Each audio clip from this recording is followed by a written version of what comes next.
nakato ng piyon. Nakakiyala sa komandar. Kamot tawag ba? May komandar na darating daw bukas mga tol. Komandar Jay. Oo, matapos.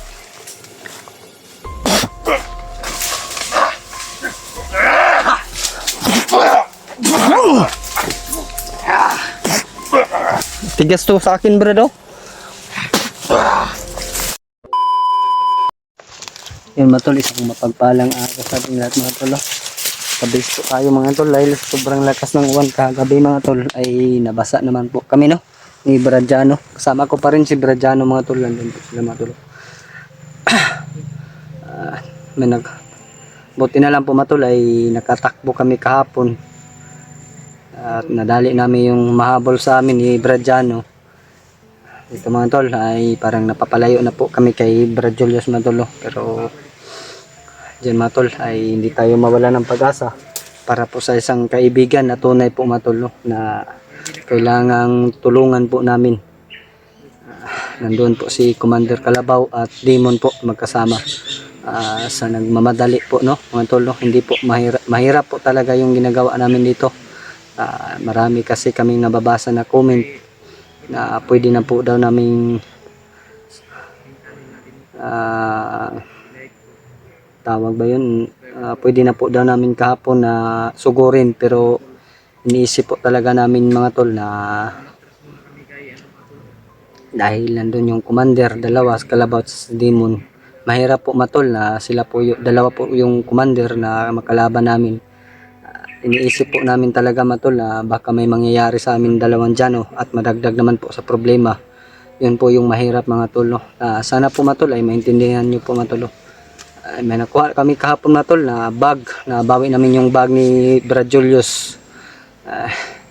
Sumunod kasi yung may dalang bag sa amin kahapon mga tol no. Kaya ayun mga tol ay sobrang bigat po daw sabi ni Bradiano, mga damit po niya mga tol no. Sa pang-araw-araw dito sa bundok, kaya nagreklamo na si Bradiano, mabigat daw yung bag ni Brad Julius, kaya sinabihan ko sa kanya siya na tiis-tiis lang muna dahil ganyan talaga mga tolo na umpisa ay magdala tayo ng mabigat, habang tumatagal naman po ay lalong gumagaan naman po yung mga tolo, lalo na sa pagkain mga tolo. Nagpapasalamat po kami sa Panginoon araw-araw po mga tolo. At nandyan siya gumagabay at nandyan din kayo na din sinasama nyo kami sa inyong mga dasal. Sa lahat po ng mga OFW po no, lalo na sa Kuwait po na may kaguluhan din. Ingat po talaga tayo palagi mga tol. Hindi lang kami yung may problema, andyan din po kayo mga OFW sa Saudi po no. Doble ingat na lang po sa araw-araw po no. Pagdarasal na lang po natin mga tol na matatapos yung problema nyo dyan at dito po sa amin. At sana po sabay-sabay tayo magtagumpay sa ating mga dasal. Sa hindi pa po nakapag-subscribe po kay Bradiano no, sa ating mga solid supporters dyan, pwede naman po natin i-subscribe si Bradiano dahil gusto na niya ma-monetize po talaga mga tol. Sa ngayon po matol ay medyo matagalan pa dahil sa mga tension ngayon. Medyo mahina po yung mga ano natin, mga views, parang natagalan yung ano ni Bradiano pagka monetize niya. Sana po matol ay suportahan natin siya sa kanyang channel po no, na magka-monetize na din si Bradiano, tulad po namin. Parang excited na po siya mag-monetize mga tol, para po daw may pumasok na po daw na revenue sa kanya, o sahod ba dyan. Sa atin po matol ay may pumasok naman po matol, pero hindi pa natin makukuha, kaya pait pa talaga, sobrang hirap pa po na wala pa to yung sahod. Nandyan kayo na sumusuporta naman sa amin. Ayan po matol, sana po matol ay pagdasal nyo na makita namin si Brad Mikoy, dahil sobrang hirap po matol na kami lang po dalawa ni Bradiano, kagaya kahapon nakasunod kami kay Julius. Kung pwede lang sana na salubungin namin o sagupain namin yung kapangyarihan nila Commander Demon at Commander Kalabaw, pero sa tingin ko po talaga matol ay hindi po talaga namin kaya na labanan sila. Pasensya na po sa nagmamadali po no. Ay, yun po yung may ano po kasi kami, may utak naman po kami na dapat po kami hindi padalos-dalos. Naawa naman po kami kay Brad Julius mga tol, sa totoo lang. Hayaan nyo,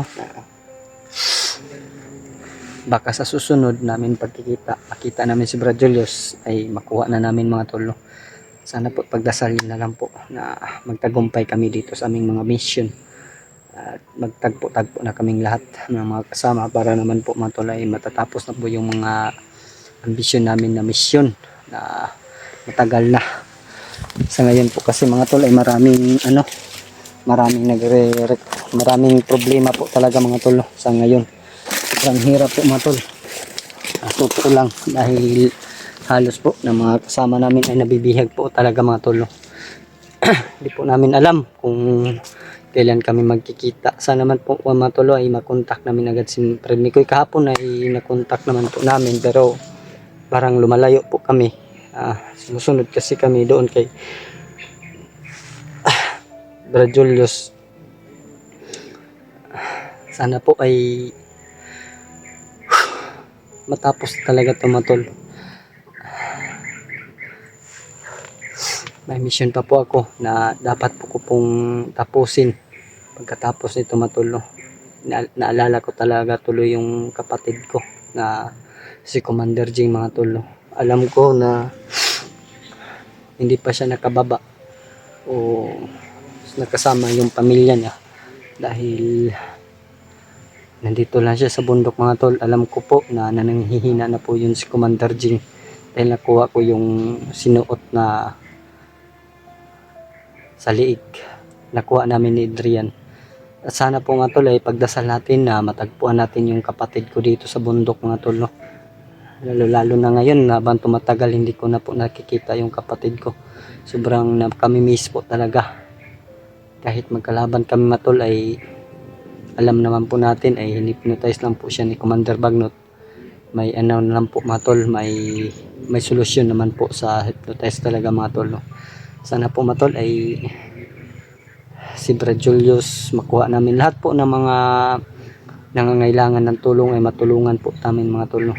Sa ngayon ay patuloy kaming maglakad ni Brad Jano. Basang-basa na tayo sa pawis mga tol. Kanina pa kami naglalakbay ni Brad Jano. Brad, nainit ka Brad?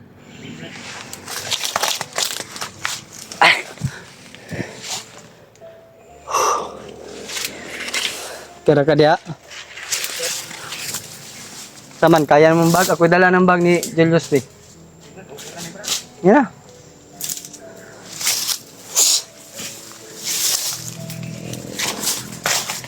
Anong gagawin natin ngayon?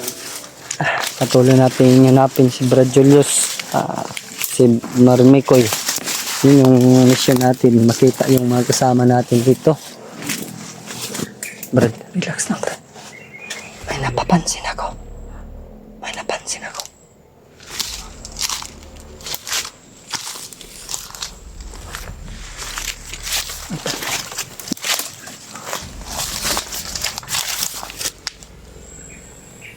Ada Komandan Temanuk, Komandan Bagnot. Ay, Komandan Kalabaw. Komandan para sa sarap. Kailangan natin ng piyahan. Kiala sa Komandan. Kamot tawag ba? May commander na darating daw bukas mga tolo. Komandan Jay. Matapos sa biyag. Brad, Kailangan kapabot. kapatid ko yun mga tol. Biyag. Si Commander Ching daw yung darating bukas mga tol. Wala. Mga igmat, tumata. Kita muta-muta. Pwede muta-muta. Ada parehat ang biyag. Muta. Siya po yung nagsalita mga tolo. Na darating po daw si Commander Jing bukas mga tol. Kailangan natin. Siya po yung daw tatapos sa bihag. Bihag mga tol. Sa lokasyon ng gatag ni Commander Limon.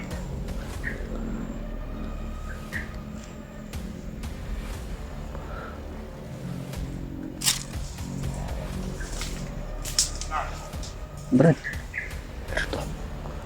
Kira tagal pamatay. alam mo ba yun si Commander Jing?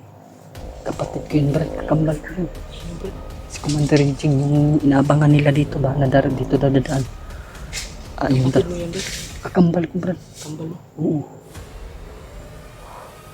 Ako yung kilala, bro.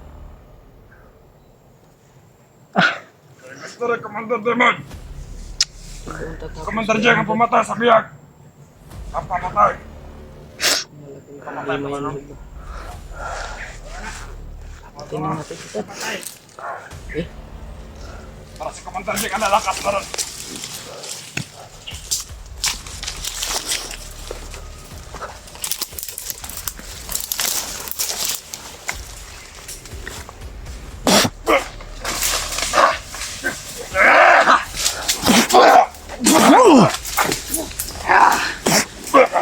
Tigas to sa akin, Brad, oh.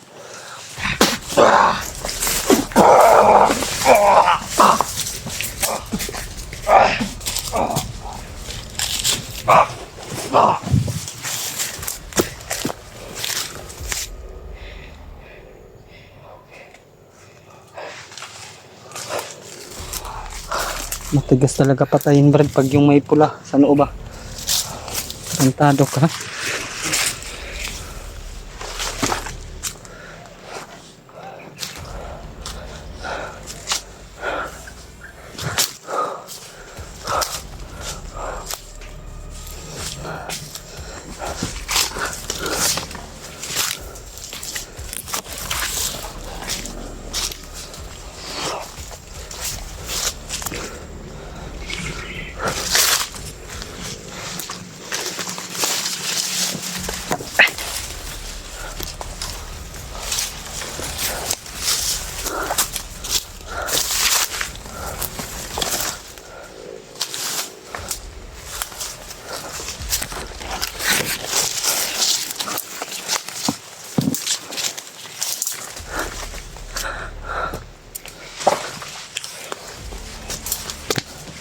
Yan mga tol, oh. Kapatid ko yung darating bukas mga tol. Siya po daw yung tatapos sa bihag mga tol, oh. Sabi ni yung mga tauhan ni Commander Demon at Bagnot.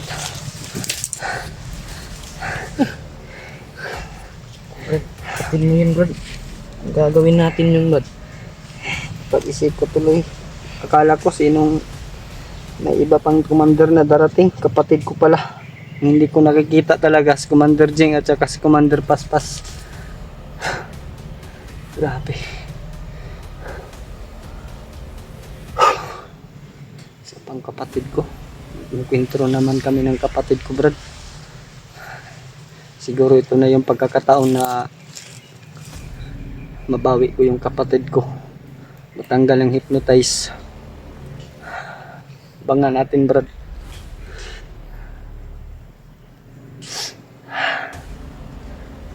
Grabe. Problema ngayon.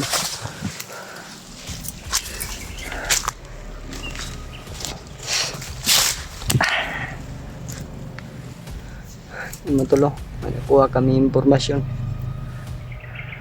Narinig naman po natin sino yung darating bukas mga tol. Natatapos daw kay Julius mga tol.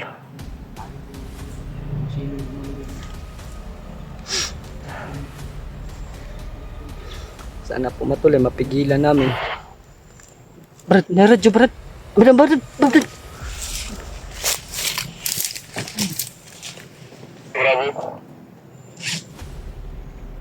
Radyo dali Brad. Brad. Copy. Brad William to, Brad William. Ikaw to, Brad William? Saan ba kayo banda? Sino yun, bro? Si Brad Mikoy. Wala yung signal, bro. Sinundan namin si Brad Julius.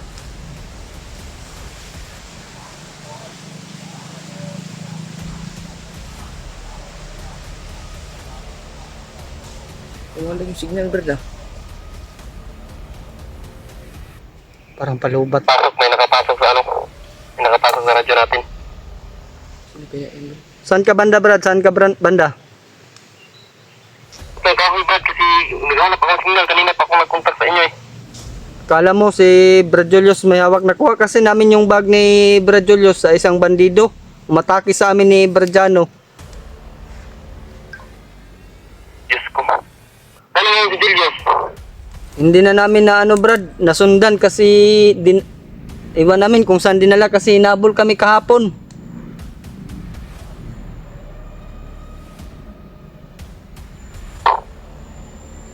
Sige, sige.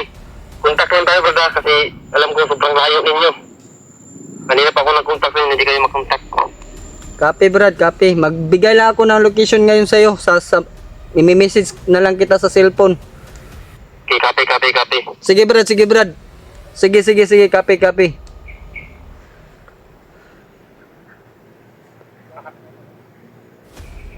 Salamat. Ay matol ay hindi namin nakala na nandito pala yung radyo. Nadala ni Brad Julius. Nandito lang pala sa bag niya, no? Jano, friend, kasama mo ba si Copy. Nandito si Bradiano. Gusto mong kausapin? Mag-iingat lang kayo dyan. Sige. Dahil sobrang